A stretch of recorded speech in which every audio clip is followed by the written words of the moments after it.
सद्गुरु भगवान की जय। बोले श्री गणपति महाराज की जय।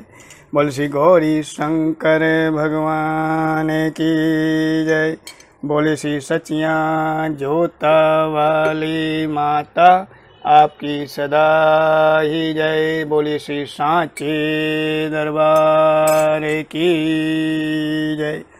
आइए आज हम श्री मार्कंडेय पुराण के अंतर्गत श्री दुर्गा सप्तशती का 30वें अध्याय का हिंदी में श्रवण करें। ध्यान। जगदम्बा के श्री अंगों की कांति उदय काल के सहस्त्रों सूर्य के समान है। वे लाल रंग की रेशमी साड़ी पहने हुए हैं। उनके गले में मुंडमाला शोभा पा रही है। दोनों स्तनों पर रक्त चंदन का लेप लगा है। वे अपने कर कमलों में जप मालिका, विद्या और अभय तथा वर नामक मुद्राएं धारण किए हुए हैं। 3 नेत्रों से सुशोभित मुखारविंद की बड़ी शोभा हो रही है। उनके मस्तक पर चंद्रमा के साथ ही रत्नमय मुकुट बंधा है तथा वे कमल के आसन पर विराजमान है। ऐसी देवी को मैं भक्ति पूर्वक प्रणाम करता हूँ। ऋषि कहते हैं, दैत्यों की सेना इस प्रकार तहस नहस होते देख महादैत्य सेनापति चिक्षुर क्रोध में भरकर अंबिका देवी से युद्ध करने के लिए आगे बढ़ा। वह असुर रणभूमि में देवी के ऊपर इस प्रकार बाणों की वर्षा करने लगा जैसे बादल मेरुगिरी के शिखर पर पानी की धार बरसा रहा हो।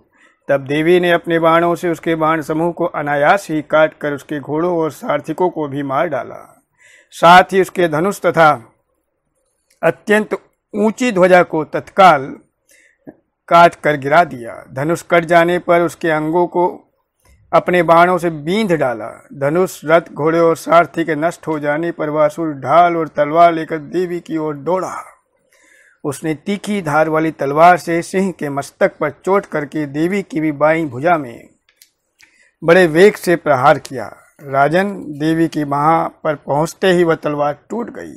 फिर तो क्रोध से लाल आंखें करके उस राक्षस ने शूल हाथ में लिया और उसे उस महादैत्य ने भगवती भद्रकाली के ऊपर चलाया। वह शूल आकाश से गिरते हुए सूर्य मंडल की भांति अपने तेज से प्रज्वलित हो उठा। उस शूल को अपनी ओर आते देख देवी ने भी शूल का प्रहार किया। उससे राक्षस के शूल के सैकड़ों टुकड़े हो गए। साथ ही महादैत्य चिक्षुर की भी धज्जियां उड़ गई। वो प्राणों से हाथ धो बैठा। महिषासुर के सेनापति उस महापराक्रमी चिक्षुर के मारे जाने पर देवताओं को पीड़ा देने वाला चामर हाथ पर चढ़कर आया। उसने भी देवी के ऊपर शक्ति का प्रहार किया, किंतु जगदम्बा ने उसे अपने हुंकार से ही आहत एवं निष्प्रभ करके तत्काल पृथ्वी पर गिरा दिया। शक्ति टूटकर गिरी हुई देख चामर को बड़ा क्रोध हुआ। तब उसने शूल चलाया, किंतु देवी ने उसे भी अपने बाणों द्वारा काट डाला। इतने में ही देवी का सिंह उछलकर हाथी के मस्तक पर चढ़ बैठा और उस दैत्य के साथ खूब जोर लगाकर बाहुयुद्ध करने लगा। वे दोनों लड़ते लड़ते हाथी से पृथ्वी पर आ गए और अत्यंत क्रोध में भरकर एक दूसरे पर बड़े भयंकर प्रहार करते हुए लड़ने लगे। तदंतर सिंह बड़े वेग से आकाश की ओर उछला और उधर से गिरते समय उसने पंजों की मार से चामर का सिर धड़ से अलग कर दिया। इसी प्रकार उदग्र भी शिला और वृक्ष की आदि की मार खाकर रणभूमि में देवी के हाथ से मारा गया तथा कराल भी दांतों, मुक्कों और थप्पड़ों की चोट से धाराशायी हो गया। क्रोध से भरी हुई देवी ने गदा की चोट से उद्दत का कचूमर निकाल दिया। भिंदीपाल से वासकल को तथा बाणों से ताम्र और अंधक को मौत के घाट उतार दिया। 3 नेत्रों वाली परमेश्वरी ने त्रिशूल से उग्रास्त्र, उग्रवीर्य तथा महाहनु नामक दैत्य को मार डाला। तलवार की चोट से विड़ाल के मस्तक को धड़ से काट गिराया। धुरधर और दुर्मुख इन दोनों को भी अपने बाणों से यमलोक भेज दिया। इस प्रकार अपनी सेना का संहार होता देख महिषासुर ने भैंसे का रूप धारण करके देवी के गणों को त्रास देना आरंभ किया। किन्हीं को थुथुनु से मारकर, किन्हीं के ऊपर खुरों का प्रहार करके, किन्हीं को पूंछ से चोट पहुंचाकर, कुछ को सींगों से विदीर्ण करके, कुछ गणों को वेग से, किन्हीं को सिंहनाद से, कुछ को चक्कर देकर और कितनों को निश्वास वायु के झोंके से धाराशायी कर दिया। इस प्रकार गणों की सेना को गिराकर वह असुर महादेवी के सिंह को मारने के लिए झपटा। इससे जगदम्बा को बड़ा क्रोध हुआ। उधर महापराक्रमी महिषासुर भी क्रोध में भरकर धरती को खुरों से खोदने लगा तथा अपने सींगों से ऊंचे ऊंचे पर्वतों को उठाकर फेंकने और गरजने लगा। उसके वेग से चक्कर देने के कारण पृथ्वी शुद्ध होकर फटने लगी। उसकी पूंछ से टकराकर समुद्र सब ओर से धरती को डुबोने लगा। हिलते हुए सींगों के आघात से विदीर्ण होकर बादलों के टुकड़े टुकड़े हो गए। उसके श्वास की प्रचंड वायु के वेग से उड़े हुए सैकड़ों पर्वत आकाश से गिरने लगे। इस प्रकार क्रोध में भरे हुए उस महादैत्य को अपनी ओर आते देख चंडिका ने उसका वध करने के लिए महान क्रोध किया। उन्होंने पास फेंककर उस महान असुर को बांधा और उस महासंग्राम में बन जाने पर उसने भैंसे का रूप त्याग दिया और तत्काल सिंह के रूप में वह प्रकट हो गया। उस अवस्था में जगदम्बा ज्यों ही उसका मस्तक काटने के लिए उद्यत हुई त्यों ही वो खड्गधारी पुरुष के रूप में दिखाई देने लगा। तब देवी ने तुरंत ही बाणों की वर्षा करके ढाल और तलवार के साथ उस पुरुष को भी बींध डाला। इतने में ही वो महान गजराज के रूप में परिणत हो गया तथा अपनी सूंड से देवी के विशाल सिंह को खींचने और गरजने लगा।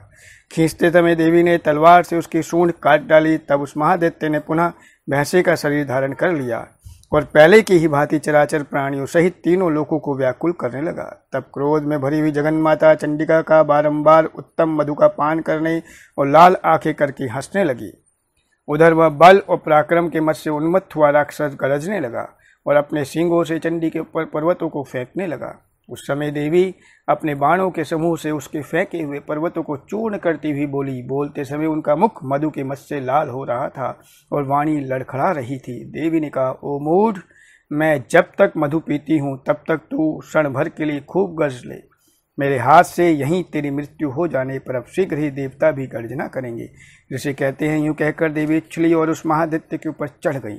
फिर अपने पैर से उसे दबाकर उन्होंने शूल से उसके कंठ में आघात किया। उनके पैर से दबा होने पर भी महिषासुर अपने मुख से दूसरे रूप में बाहर होने लगा। अभी आधे शरीर से ही वो बाहर निकलने पाया था कि देवी ने अपने प्रभाव से उसे रोक दिया। आधा निकला होने पर भी वह महादैत्य देवी से युद्ध करने लगा। तब देवी ने बहुत बड़ी तलवार से उसका मस्तक काट गिराया। फिर तो हाहाकार करती हुई दैत्य की सारी सेना भाग गई तथा संपूर्ण देवता अत्यंत प्रसन्न हो गए। देवताओं ने दिव्य महर्षियों के साथ दुर्गा देवी का स्तवन किया। गंधर्वराज गाने लगे तथा अप्सराएं नृत्य करने लगी। इस प्रकार श्री मार्कंडेय पुराण में श्रावणी के मनवंतर की कथा के अंतर्गत देवी महात्म्य में महिषासुर वध नामक 30वां अध्याय पूरा हुआ। बोलिए सचियां जोतावाली माता आपकी सदा ही जय। बोलिए सांचे दरबार की जय। श्री हरे नमः, श्री हरे नमः, श्री हरे नमः। बहुत बहुत आभार।